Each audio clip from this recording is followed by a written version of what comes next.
if you're on all the social media platforms and you're just looking at all of the massive amounts of data they're giving you, but you're not booking clients from it, is that really worth your time? Sure, it may feel good for your ego, but if it's not translating back to money in the business, then it may not be the best data points to be tracking, and it may not be the best, investment of your time and strategy.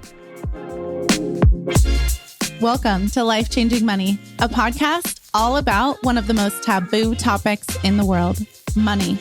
I'm your host, Barbara Strehans, and we're going behind the scenes on business owners' journeys to money, success, and wealth. Let's get started. So I'm super excited to introduce today's guest, Kelsey Knutson. Kelsey is a business coach who helps entrepreneurs create thriving businesses with clarity, strategy, and smart financial systems, which we love around here. She's all about leadership and mindset, but what really gets her fired up is helping people crush their money game because she knows how important finances are for lasting success. From hitting $100K in revenue in just 10 months into her first business to becoming debt-free and building wealth with her husband, Kelsey has some seriously powerful lessons to teach us today. So thank you so much for being here. Thanks for having me. Yeah, I love that I get to be in your state. I know. What a treat. It just worked out. I love that I don't have to be the one organizing all of this. As a fellow podcast host, I just get to sit here and hang out and chat, and I'm happy to answer anything. And yeah, I love that. Let's see where this goes. Well, you're a friend of our prior podcast guest. Yes. And she was telling me that you were a hairstylist. Yeah. And you pivoted in 2020. Yeah, I'm part of the 2020 pivot, but for me, it's full circle. I now do business consulting full time. I work for myself. I also have the podcast that kind of helps support, my clients and soon to be clients. Prior to having a hair salon, I was a business consultant for my university. So very full circle, just applying what I learned in college and helping people in a different capacity. How did you go from business consultant in college to hairstylist? I worked for my university, which I was really proud of, but it was just so slow to change anything. Yeah. And it was a grant-funded program, not sexy. The business ideas coming to us were like retired folks who sat on ideas for like 10 years. It was just so boring, but I saw the potential of being able to help someone with a dream. I just wanted to capture it sooner. And then there was a part of me that was like, I'm young. I need to understand what it takes to really run a business myself. I was already doing hair on the side just for fun, and it seemed like the fastest way to start a business. So I went back to school, got my license, and that's what I did. And then COVID happened. So you're like, I need a different type of job that's not in person. And how did the idea spark? Before COVID, so about year 2 in business, I'd hit that goal of 100,000. I think a lot of hairstylists kind of are notorious for having that magical number for whatever reason. I think it's just to prove something to ourselves. But I hit that goal, and I remember thinking, like, what's next? Like, I know I need to decide what's next, but I had not really articulated it and was, confident about where I was headed. So for me, I was already marinating on I need to think about what my next move is going to be. I had a team of people. We would do weddings on site, and then I had a studio where I would do cut and color. So it was solo, but I also had a team as best of both worlds, but I was not happy anymore. So it was already in the back of my mind. COVID happened. I was able to get PPP funding. A lot of my colleagues couldn't because they weren't properly set up as businesses. And that's when I started realizing I really love helping people with business. I'm passionate about it, and there's so much need. So I just started anything and everything. I looked over at PPP loans, and I'm like, talk to your banker, but at least I can get you kind of in the right direction. And here's the link you need to click on. And that kind of stuff. But that's not sexy, and it wasn't my forever thing, but it just got my wheels turning that maybe I could help people with business. So, well, you were probably one of the few people that went to college first. Yeah. And then was a hairstylist. So you had a little bit more background. I think a lot of hairstylists go right out of high school. Yeah. And then, they're just not set up properly as business owners. Our beauty industry clients, I love them. I love a good, injector and all of that, but they are hot messes. Yep. So how did you get your first client?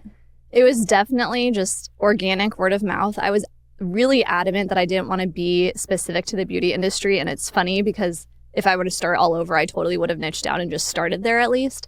But I was so tired of the whole complaining attitude, sitting in the back room, doom scrolling Instagram, and not really looking at your numbers and spending all your money in December and being broke in January. I was tired of that narrative. So I really wanted to break out of it. But my first couple of people were people in the beauty industry who saw that I had a healthy balance with my work and my life, who saw that I was able to purchase a car and just also make good decisions, live within my means and set goals and achieve them. And I started just with people around me, and then it kind of grew from there.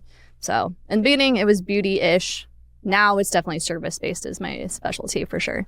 So people hear like business coaching and they're like, what actually is that? Yeah. So what transformations are you helping clients with? I would say the biggest hidden one, if you will, that I don't know that people would know coming into it that they're going to get out of it is confidence. Confidence in how to make decisions as a business owner, confidence in running the actual business, the operations, confidence in leading their team. Mm-hmm. And that translates into increased profit because they're actually looking at their profit and they're calculating it and they're aware of what it should be and what they want it to be. And they have a plan of what to do with that money if it's sitting there. It's confidence in having hard conversations with people and just all the other parts of business that we ignore. A lot of the people I work with are creatives and they're really passionate about the creative work that they do, but they don't know how to execute on the other stuff. So they hide in the client-facing work. Yeah. And so anything that's CEO related, anything operations, leadership, and just the confidence, again, to run the business, that's the stuff I help support them with, which is what they need to do and step into if they really want to grow to the next level. Otherwise, you stay a solopreneur, which is totally fine. You can have a great life doing that. But that's truly the difference between being a solopreneur and being a successful CEO. I love the way you put it as confidence because I always say like people get so stuck in analysis paralysis that they don't make any decision and they don't take any step forward because they're like, well, what about this and what about that? And so, having the confidence to like make the decision is so important. Yeah, totally. I totally agree with that. What was like something in business that you didn't expect, like a hardship? Yeah. So in the hair world, it's really easy to explain what you do. You know, I do hair. Everyone knows what that means. And then maybe a follow-up of like, oh, do you cut and color? Yes. And then they know. Yeah. Switching to business coaching, it's not regulated. And it means many things to many people. And for some people, they have a bad taste in their mouth. The word consultant to me just feels a little corporate-y. Yeah. Depending on the room, sometimes I'll use that word though. And all in all, it took longer to position myself as a subject matter expert in my industry and get people to understand not only what I do, but how I could help them specifically. Mm-hmm. That transition took a long time. And that was humbling coming from the high of my hair world. You know, I'm known in my industry. I'm known in this community. I'm getting awards. I'm getting recognition to literally no one knowing who I am. Yeah. So that was hard for sure. We're seeing from our tax practice that business owners, there's like a change in the business industry, like 2024, 2025 from like the COVID era. Yeah. So are you seeing like trends in your clients of like issues or problems that they're having in their business? People are not making it. I don't know if that's what you mean, but I'm just going to call it out. Here's what happened, people. COVID happened. Some of you got funding. Some of you spent that funding and you had holes in the ship before that COVID funding camouflaged. Yep. You never fixed them. You got used to that extra cash flow, and then now you're dealing with the repercussions. And people are closing. They're having to downsize. The money ran out. The money ran out. But the problems were always there. And that's the thing that people don't. And back to like understanding how to run the business, that's not the stuff that they're tracking. So because they're not tracking it and looking at it and auditing it, they're not making decisions. Therefore, it's catching up with them. And then they're in this pickle now. So it's kind of sad. I definitely think a lot of people who were thriving in COVID, started in COVID and did well then are struggling now. Mm-hmm. But I think the people who make it are going to have great opportunity. So what are some tips you could give to those? Can I cuss? Yeah. Okay, look at your shit. Look at your numbers. Look at how much cash is coming in and cash is going out. If you have a tax professional and you don't understand the reporting they're giving to you, ask them for clarification. Mm-hmm. You need to have a simple understanding of your cash flow at least, no matter if you're one CEO, just you, solopreneur, doing all the things, wearing all the hats, or a team of 50. I just see it time and time again. They hire a professional and they assume that professional is just handling everything, and they just don't look at the numbers at all. So they're running blind. Or I see the opposite, where they are in the weeds, but they don't really know what they're looking at, but they look at it. So make sure you understand what's going on so you can make decisions and be strategic with the business. And then the other piece of it too is tracking it consistently. I do a monthly money date for myself. I talk about it all the time. My husband and I sit down and do it together. We talk about our financial strategy, the status. Christmas time, we were talking about budget and like what are our goals for Christmas this year. What does your husband do? He's an electrical engineer. Okay. You're like, that tracks. But truthfully, as a business owner, it's like my decisions impact us. His financial situation impacts us. Why wouldn't we row the boat together in the same direction? Yeah. And so we have big goals and dreams. And to do that takes communication and strategy and that consistent tracking of it to make sure we're headed in the right direction. And then we can adapt things and change as we go. I tell all of my clients that they need to have a monthly money date. And I call it that exact thing. Way. And my husband and I have had a monthly money date for 5 years now. Yep. And so this year, I'm finally like going to summarize our monthly money dates for other people to like That's see. Great. Yep. Because like, why don't people talk about money more? I don't get it. I'm like, don't you like money? Yes. I like money. Yes. And I want to make more money. Yes. By knowing my shit. Yeah. And it doesn't take long. It's like an hour. And like go to a nice lunch, write it off in your business because you're talking about business. So yeah, people just need to look at their numbers more. I agree. And create a process to make decisions with that data. I think sometimes people look at them and they're like, I'm doing well. Well, what does well mean? Or if I'm not doing well, what does that mean? And then what shifts or changes do I need to make to support to get back on track or hit that next goal? So besides numbers and money, what are some other metrics that people should be tracking in their business? The return on their time investment, where their time is going and how it's being leveraged, especially as you're growing a team of people. I think what often happens when people are used to being the sole provider in their business, the one who's taking all the clients and doing the bulk of the revenue producing activities, they don't know what else to fill their schedule with. And they feel guilty if they're not working and seeing clients, but that's actually holding back the growth of the business. So I think really auditing where your time is going to ensure you're pouring back into now leading, now strategizing, now deciding for your business, and then making sure that you're hiring people who are also being efficient with their time and stuff. I call it leadership hot potato all the time, where it's like, you delegate something to somebody and then they don't do a good job. So you take it back and you're like, I'll just do it real quick. And then you never solve for that process. And then all of a sudden now your plate is like overflowing and they have like 3 Ps on theirs and you're annoyed because you're paying them full time. So that's another piece of the puzzle too. The operations, the awareness of where your time is going and spent. And then also just what is worth your time and energy? If you're on all the social media platforms and you're just looking at all of the massive amounts of data they're giving you, but you're not booking clients from it, is that really worth your time? Sure, it may feel good for your ego, but if it's not translating back to money in the business, then it may not be the best data points to be tracking, and it may not be the best, investment of your time and strategy. What are some investments that you've made into your business that were well worthwhile? Worthwhile. I'm like, I could tell you bad ones too. Ooh, that'll be the follow-up. That'll be the follow-up. Okay. Worthwhile. My first business coach, definitely. Just to understand different systems and processes and tech that existed. I felt like I was entering a new world and learning a new language. Being in the hair world was so different. And then prior to that, I was working for my institution, but it was kind of startup-y. So it's very different. I serve Main Street. I serve hairstylists. I serve interior designers. Those kinds of people, they're not using Slack and Zap and all those things. I'm teaching them that now, but they would never know what that is if it weren't for me. Yeah. So I would say that first coach, anytime I take time for myself, like a little solo trip and just like plan out and unplug and like analyze and strategize things. I have a group called the Quad Pod, which our connected friend Haley is a part of. All 4 of us run communities in different places. We also do some consulting in different capacities, and we kind of mastermind. Periodically, we'll travel to each other's home states and visit, and that's been... The Quad Squad needs an event with all 4 of you and all 4 of your communities. We got California, Arizona, and Washington, so yeah, we've talked about it. I'm hosting an event in Washington in a couple of weeks here, so Haley is coming up for that, which I'm excited about. Cool. But, yeah. So what were investments that were not good? Give us the tea. A mastermind who the guy came on my podcast as a guest, pitched me on my own podcast. Then I signed up for it. And then the last full day of the mastermind, he was just pitching us into his other mastermind. And we realized the curriculum wasn't even his.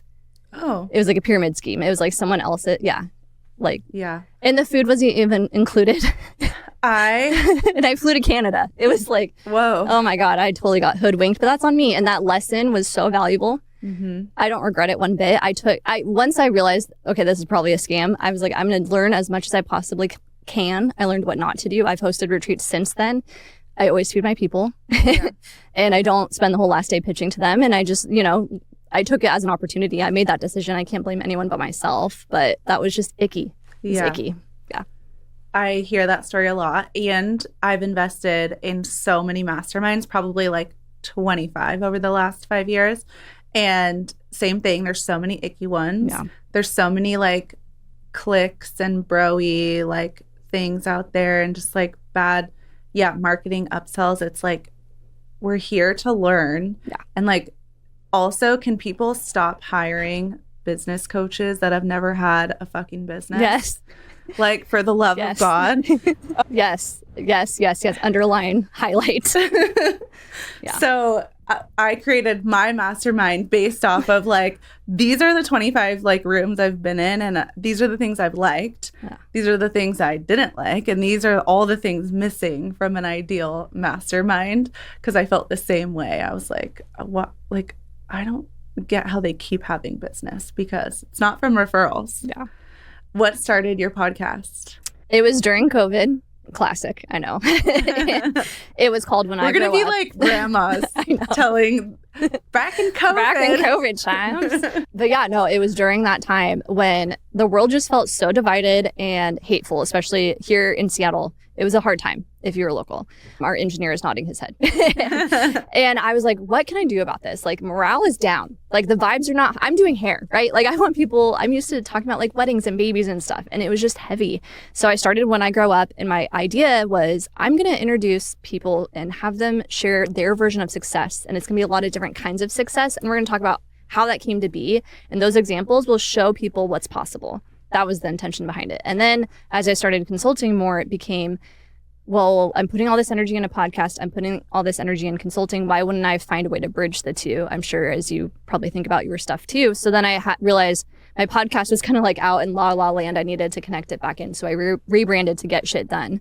I always would talk about business, even doing hair. I'd be balayage in business, like we're planning together. Like I can't help myself. Balayage in business. Thank you. I couldn't help myself. And so I really just, When I Grew Up was cool for the time, and then it pivoted to being a huge part of my business now. Weekly episodes. I do solo. I do a hot seat coaching segment every other month where I have people come on and we like dissect a part of their business. And then I bring guest experts on periodically. But they have to be a hell yes, because I don't know about you, but I've had some where I'm like, the vibes are not vibing. There are some episodes that have never been released for that reason. I shot myself because I said I would release it and then I'd record it. And I'm like, oh, that's so boring. I'm sorry. Or they're so egotistical. Not all guest experts are created equal. Yeah. So some just get on and pitch. Yes. And I don't want your book. I don't want it. Yeah, for sure. Yeah.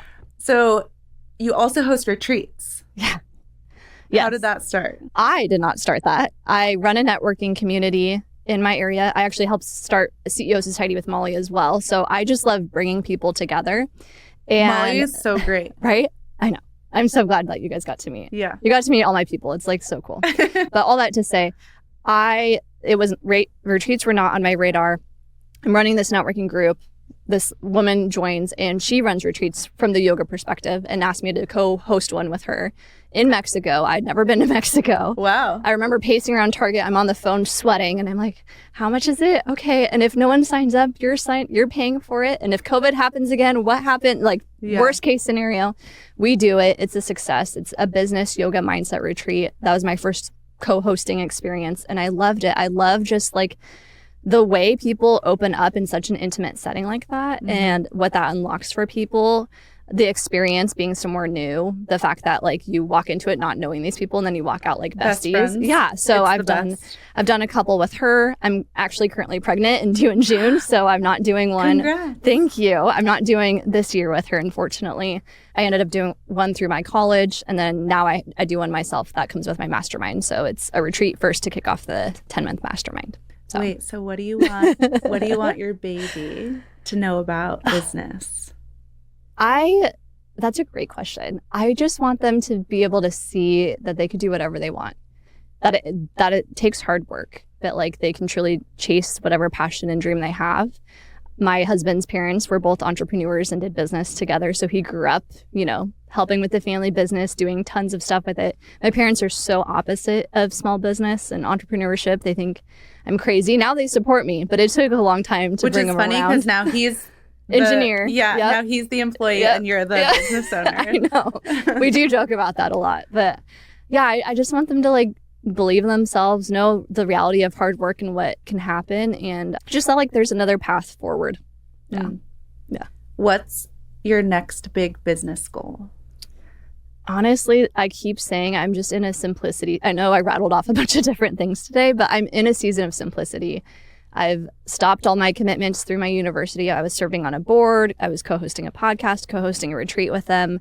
And I'm solely focused on my business and solely focused on my one community, which is local to where I live, and pouring into those two things, and that's it. And I want to have like an easy birth experience. I want to be able to like still have my business exist, but I don't want to feel like I'm having to go full throttle. And ideally, I learn what that's like and I share it along the way, and hopefully I can help people, who are going through something similar. Well, where can our listeners find you? Yeah, check out my podcast, Get Shit Done. I think we're going to have to carve out a little room. Great name. Thank you. We're going to have a carve out little room and have you come spill your knowledge on there. I would love that. So that episode will have to come, I think. And then on Instagram is probably where I'm most active. Just Kelsey Knutson right on there. Well, thank you so much for being here. Yeah. Thanks so much for having me. Thank you for listening to this episode of Life Changing Money. Don't forget to subscribe, and I would love if you left a review and shared it with your friends. See you next time.